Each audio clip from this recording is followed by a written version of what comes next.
Hello, my dear student. Welcome to NEET Biology World. I am Shivam Kumar Gupta, and today we are going to discuss about gaseous exchange. Gaseous exchange क्या है? Gases exchange की बात करें तो ये एक ऐसा process है जिसमें जो भी हमारे अंदर ब्रीदिंग के थ्रू गैसेस आ रहे हैं, जो भी एयर आ रहा है, उसका एल्विलाई से ब्लड में चला जाना। क्योंकि जो भी एयर हम लोग सांस के थ्रू ले रहे हैं वो अल्टीमेटली कहाँ जा रहा है?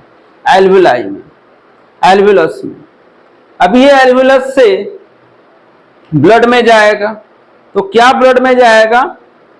O2 ब्लड में जाएगा एल्विलस से, और CO2 ब्लड से एल्विलस में लौट आएगा और फिर एल्विलस से बाहर चला जाएगा। और इसी तरह का एक्सचेंज एक जगह और होगा, वो है टिश्यू के पास।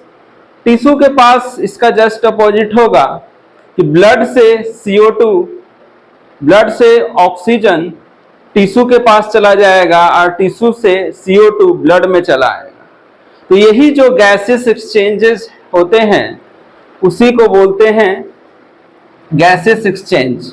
और ये मेनली दो जगहों पे होती है, एक एल्विलस के पास और दूसरा टिश्यू के पास, और दोनों के बीच में ट्रांसपोर्टिंग का काम करता है ब्लड। तो आइए हम लोग अब समझते हैं कि आखिर ये एक्सचेंज कैसे होता है। तो उसे समझने के लिए सबसे पहले हम लोग एल्विलस के स्ट्रक्चर को समझना होगा। एल्विलस जो है एक छोटे छोटे बैलून्स के जैसे स्ट्रक्चर्स होते हैं, और इन्हीं स्ट्रक्चर से बना होता है हमारा लंग्स। तो एल्विलस में डिफरेंट लेयर से होकर ये गैसेस एक्सचेंज होते रहते। ये कौन कौन से लेयर्स है उसे आज हम लोग समझने की कोशिश करते हैं। सबसे पहली बात, ये एल्विलस बैलून के जैसा है, और इसमें सबसे पहले ये तो हमारा जो रेस्पिरेटरी सरफेसेस है, जिसे रेस्पिरेटरी मेम्ब्रेन भी बोलते हैं, वो मेनली 3 लेयर्स होते हैं। एक तो एल्विलर का वॉल हो जाएगा, एल्विलस का वॉल, जो कि एक एपिथेलियम से बना होता है, और ये एपिथेलियम एक बेसमेंट मेम्ब्रेन पे होता है। और दूसरा वॉल जो होगा वो ब्लड कैपिलरी का वॉल होगा, जिसे एंडोथेलियम बोलते हैं, और वो भी एक बेसमेंट मेम्ब्रेन पे होगा। तो कुल मिलाकर एक एल्विलर एपिथेलियल का मेम्ब्रेन हो गया, और एक बेसमेंट मेम्ब्रेन हो गया, और एक एंडोथेलियम हो गया। तो आइए समझते हैं। तो ये एल्विलस का वॉल है, और ये बना हुआ है एल्विलर एपिथेलियम, एल्वियोलर एपिथेलियम। ये बहुत ही पतला लेयर होता है, और ये कोई भी एपिथेलियम लेयर हम लोग जानते हैं कि ये एक तरह का बेसमेंट मेम्ब्रेन पे होता है। तो इसका बेसमेंट मेम्ब्रेन है, ये बेसमेंट मेम्ब्रेन। ये दोनों एल्विलस का पार्ट हो गया, दोनों एल्विलस का पार्ट हो गया। और ये है endothelium blood capillary, endothelium of blood capillary. और ये भी एक बेसमेंट मेम्ब्रेन पे होता है। ये जो लाइनिंग दिख रहा है सेल्स के नीचे, उसे बेसमेंट मेम्ब्रेन बोलते हैं। ये दोनों मेम्ब्रेन्स के बीच में एक स्पेस होता है जिसे बोलते हैं इंटरस्टिशियम, इंटरस्टिशियल स्पेस। तो ये मेनली इन्हीं तीनों लेयर से मिलकर बना होता है। एक तो एल्वेलर एपिथेलियल का मेम्ब्रेन हो गया, बेसमेंट मेम्ब्रेन हो गया, फिर एंडोथेलियम का लेयर हो गया। ये तीनों लेयर से रेस्पिरेटरी सरफेस बना हुआ होता है। और साथ ही साथ एल्वेलस को प्रोटेक्ट करने के लिए कुछ फ्लूइड का लेयर होता है। इसमें एक फ्लूइड का लेयर होता है एल्वेलस के चार अंदर की ओर, और इस फ्लूइड के लेयर के ऊपर एक सरफेक्टेंट होता है।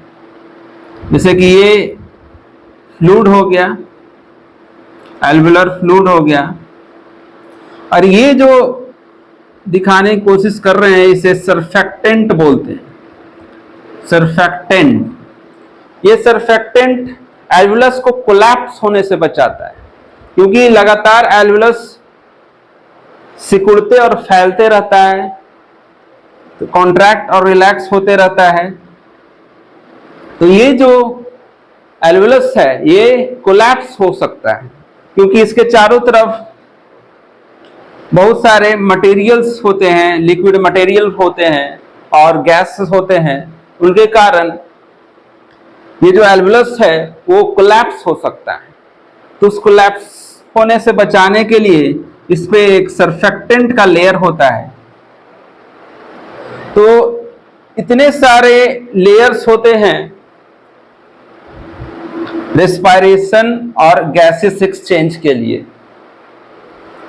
दिखने में बहुत ज्यादा मोटा लग रहा है, लेकिन ये जानकर आश्चर्य होगा कि ये पूरे लेयर का थिकनेस अप्रॉक्स 0.5 माइक्रोमीटर का ही होता है। तो इसकी थिकनेस बहुत ही कम होती है, 0.5 माइक्रोमीटर के अप्रॉक्स।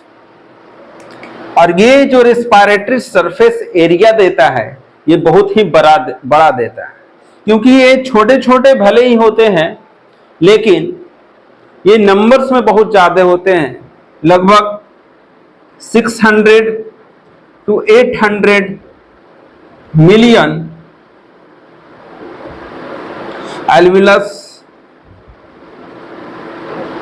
प्रेजेंट होते हैं हमारे लंग्स में। दोनों लंग्स मिलाकर देखा जाए तो लगभग 600 to 800 मिलियन। एक लंग्स में लगभग 350 मिलियन, 350 मिलियंस के आसपास एल्वेलस प्रेजेंट होते हैं। और ये छोटे छोटे एल्वेलस मिलाकर पूरे दोनों लंग्स मिलाकर लगभग 70 मीटर, अगर रेस्पिरेटरी सरफेस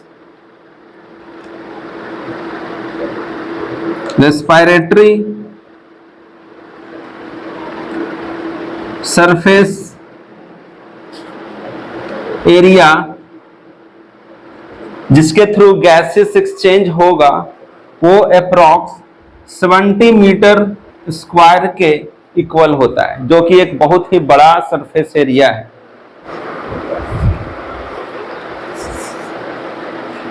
अब हम लोग समझने जा रहे हैं डिफ्यूजन कैपेसिटी। कैसे गैस का डिफ्यूजन होगा, मतलब अगर बात की जाए ओवरऑल डिफ्यूजन की, कितना ज्यादा गैसेस एक्सचेंज होगा, ये डिफ्यूजन पे डिपेंड करेगा कि कितना ज्यादा गैस ब्लड में जा रहा है, और उसे जाने के लिए ओवरऑल सरफेस एरिया पे डिपेंड करेगा। जितना ज्यादा सरफेस एरिया होगा लंग्स का, रेस्पिरेटरी सरफेस एरिया, जितना ज्यादा सरफेस मेम्ब्रेन प्रोवाइड करेगा उतना ज्यादा डिफ्यूजन गैस का होगा। लेकिन इंडिविजुअल गैस की बात करें तो कौन सा गैस कितना जल्दी डिफ्यूज होगा ये किन बातों पे डिपेंड करता है, ये हम लोग समझेंगे डिफ्यूजन कैपेसिटी के मदद से। डिफ्यूजन कैपेसिटी हर लंग्स, हर गैस का अलग अलग होता है। जैसे कि O2 की बात करें तो 21 ml है, 21 ml पर मिनट 1 mmHg, यानी कि 1 mmHg प्रेशर पे और 1 मिनट में 21 ml O2 डिफ्यूज हो जाएगा ब्लड में। वैसे ही CO2 की बात करें तो इससे 20 गुना ज्यादा है, 20 टाइम्स ग्रेटर है CO2 का डिफ्यूजिबिलिटी उसी प्रेशर पे और उतना ही समय में। तो ऐसा क्यों है? होना तो चाहिए O2 का, क्योंकि O2 हमें चाहिए, ब्लड को क्या चाहिए, बॉडी को क्या चाहिए, O2, लेकिन इसका तो डिफ्यूजन कैपेसिटी कम है और CO2 का ज्यादा है, और थोड़ा बहुत ज्यादा नहीं है, 20 टाइम्स ज्यादा है। तो इसके पीछे रीजन है, डिफ्यूजन कैपेसिटी डिपेंड करता है किसी गैस पे कि सॉल्युबिलिटी ऑफ गैस, कि उस गैस का ब्लड में सॉल्युबिलिटी कितना है। अगर किसी गैस का सॉल्युबिलिटी ब्लड में ज्यादा है तो वो जल्दी डिफ्यूज हो जाएगा। और दूसरा है पार्शियल प्रेशर ऑफ गैस, उस गैस का पार्शियल प्रेशर कितना है। अगर पार्शियल, जिस गैस का अमाउंट जितना ज्यादा होगा वही डिफ्यूज ज्यादा होगा। और इनवर्सली प्रोपोर्शनल होता है मॉलिक्यूलर वेट का, और मॉलिक्यूलर वेट होता है जो गैस का, उसका इनवर्सली प्रोपोर्शनल होता है, यानी कि जितना ज्यादा भारी गैस होगा उतना कम डिफ्यूजेबल होगा ब्लड में। लेकिन CO2 तो O2 से ज्यादा हैवी है, लेकिन ये इसका डिफ्यूजन कैपेसिटी ज्यादा इसलिए है क्योंकि इसका सॉल्युबिलिटी बहुत ज्यादा है ब्लड प्लाज्मा के अंदर। तो ब्लड में इसका सॉल्युबिलिटी बहुत ज्यादा है CO2 का, इसलिए इसका डिफ्यूजन कैपेसिटी भी ज्यादा है। तो एल्वुलस के पास, जब हम लोग एल्वुलस के पास एक्सचेंज देखते हैं तो यहां पर ऑक्सीजन भी होता है और CO2 भी होता है। तो CO2 फिर से क्यों नहीं डिफ्यूज हो जाता है इससे, जबकि इसका डिफ्यूजन कैपेसिटी ज्यादा है। लेकिन यहां पर डिफ्यूजन कैपेसिटी को डोमिनेट कर जाता है, यहां पर सॉल्युबिलिटी को डोमिनेट कर जाता है यहां का पार्शियल प्रेशर। यहां पर O2 ही डिफ्यूज होगा क्योंकि O2 का पार्शियल प्रेशर बहुत ज्यादा होता है एल्वुलस में, इसलिए इसका सॉल्युबिलिटी कम होने के बावजूद इसका डिफ्यूजन कैपेसिटी डोमिनेट कर जाता है CO2 का diffusion capacity due to its partial pressure, इसलिए O2 का डिफ्यूजन हो जाता है। तो नाउ अब हम लोग डिस्कस करने जा रहे हैं कि डिफरेंट लोकेशन पे कौन से गैस का कितना पार्शियल प्रेशर होता है, क्योंकि जो गैस जितना डिफ्यूज्ड रहेगा वहां पे उसका पार्शियल प्रेशर उतना ज्यादा होगा। तो हम लोग देखते हैं कि कौन से गैस का पार्शियल प्रेशर किस लोकेशन पे कितना होता है। तो सबसे पहले एल्वुलस की बात करें, एल्वुलस, तो एल्वुलस में PO2 का पार्शियल प्रेशर सबसे ज्यादा होता है और ये लगभग 104 mmHg के इक्वल होगा। उसके बाद PCO2 का पार्शियल प्रेशर यहाँ पे बहुत कम होता है, ये लगभग 40 mmHg के अराउंड होता है, 40 mmHg।